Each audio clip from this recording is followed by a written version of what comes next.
राज्यात शाळांमध्ये अजूनही असुविधांचे वर्ग आहेत. धक्कादायक आकडेवारी ही समोर आलेली आहे. केंद्रीय शिक्षण मंत्रालयाकडून 2024-25चा अहवाल जाहीर करण्यात येतोय. 25,958 शाळांमध्ये संगणकच नाही आहेत, कम्प्युटर नाही आहेत. 30,166 शाळांमध्ये इंटरनेट नाही आहे.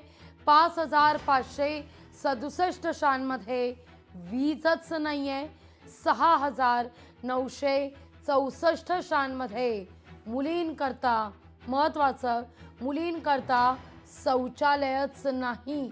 10,189 शाळांमध्ये मुलांचं शौचालय सुद्धा उपलब्ध नाही आहे. राज्यात 8,152 शाळा एक शिक्षकी चालवल्या जात आहेत. केवळ एका शिक्षकावर राज्यात 8,000 शाळा चालवल्या जात आहेत. राज्यातील 1,08,250 शाळांचा तपशील या अहवालात देण्यात येतोय. खरं तर लोकशाही मराठीनं सुद्धा गेल्या काही महिन्यांपूर्वी शाळांमधल्या सुविधांसंदर्भात बातमी लावून धरलेली होती. शाळांमध्ये संगणक किती आहेत, किती सुरू आहेत, काय सद्य परिस्थिती आहे, या सगळ्या संदर्भात रिपोर्टिंग लोकशाही मराठीनं सुद्धा केलेलं होतं. आणि आज मात्र जेव्हा या शाळांसंदर्भात हा अहवाल समोर येतोय तेव्हा मात्र ही धक्कादायक आकडेवारी पाहून चिंता वाढतीये. अधिक माहिती घेण्याकरता थेट जाऊया आपल्या प्रतिनिधी भाग्यश्री प्रधान आचार्य यांच्याकडे. भाग्यश्री, आपण एकीकडे स्वप्न पाहतोय मेक इन इंडियाची, हायटेक महाराष्ट्राची, पण इथं मात्र पायाच आपण म्हणूया शाळा, जो खरं तर उद्याच्या भविष्याचा पाया ज्या ठिकाणी घडवला जातो, उद्याचं राज्याचं भवितव्य ज्या ठिकाणी घडतं, तो पायाच डळमळीत पाहायला मिळतोय. शाळांमध्ये सुविधांचा अभाव आहे. जवळपास अनेक शाळा आहेत, 8,152 शाळा आहेत ज्या राज्यात एक शिक्षकी चालत आहेत. परिस्थिती भयानक आहे. नक्कीच लाघवी, खरंच परिस्थिती भयंकर आहे. खरं तर एकीकडे आपण म्हटलं तसं की आपण AIच्या कडे सरकलेलो आहे. त्याचबरोबर डिजिटल इंडियाचा डिजिटल इंडियासाठी अनेक प्रयत्न देखील केंद्र सरकार राज्य शासनाकडनं याआधी देखील झालेले पाहायला मिळाले होते. मात्र या सगळ्यानंतर एकीकडे तंत्रज्ञानाचा वापर करत असताना दुसरीकडे बेसिक सुविधा ज्या आहेत, ज्या विद्यार्थ्यांना देणं अपेक्षित आहे त्याच नसतील तर विद्यार्थी नेमके शिकणार कसे, असा प्रश्न आता एक निर्माण झालेला पाहायला मिळतोय. खाजगी शाळांचा जर विचार केला तर खाजगी शाळा या अत्यंत महाग आहेत, ज्या पालकांना परवडणाऱ्या नाही आहेत. त्याची जी फी आहे तीच 1-1 लाख रुपये महिन्याची आहे. त्यामुळे त्या शाळा आम्हाला कशा परवडतील असा प्रश्न सर्वसामान्य नागरिक विचारताना पाहायला मिळतात. ग्रामीण भागातली परिस्थिती तर आणखीन वेगळी आहे राज्यातल्या.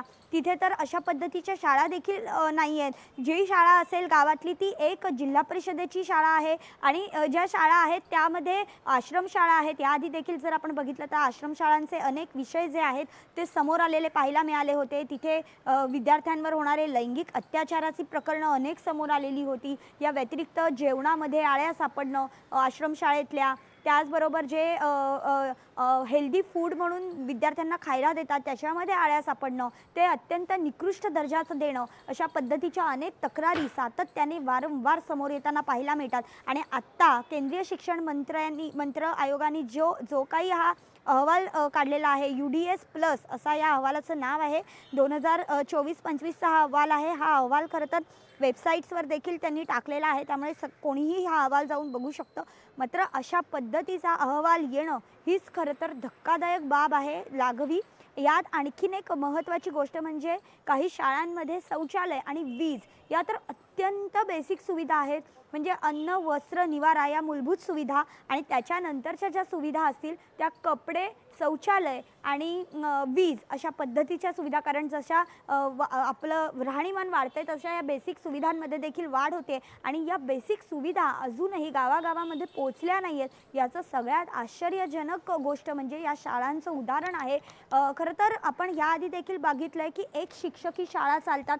या एक शिक्षकी शाळांमध्ये मुलांची संख्या अत्यंत कमी असते, मात्र शिक्षक एक असतो आणि ती सुद्धा तेवढ्या एक काही 4 ते 5 मुलांसाठी करण्यासाठी शिक्षकांना मोठा पल्ला खेड्यागावातला पार करावा लागतो. या सगळ्यामध्ये एकंदरीत जर आपण बघितलं तर विद्यार्थ्यांच्या शैक्षणिक पातळी किंवा शैक्षणिक स्तर कुठेतरी खालावतोय का, असा निश्चित. चिंताजनक प्रश्न समोर उभा राहिलेला आहे. अगदी, त्यामुळे आता अगदी. राज्याचे जे शिक्षण मंत्री आहेत दादा भुसे, ते ह्यावर काय निर्णय घेत आहेत हे बघणं देखील तितकंच आपण महत्त्वाचं आहे. दादा भुसेंकडून सुद्धा या सगळ्या प्रश्नाचं उत्तर घेणार आहोत. तुर्तास धन्यवाद भाग्यश्री, तुम्ही दिलेल्या एकूणच या सविस्तर माहिती करता.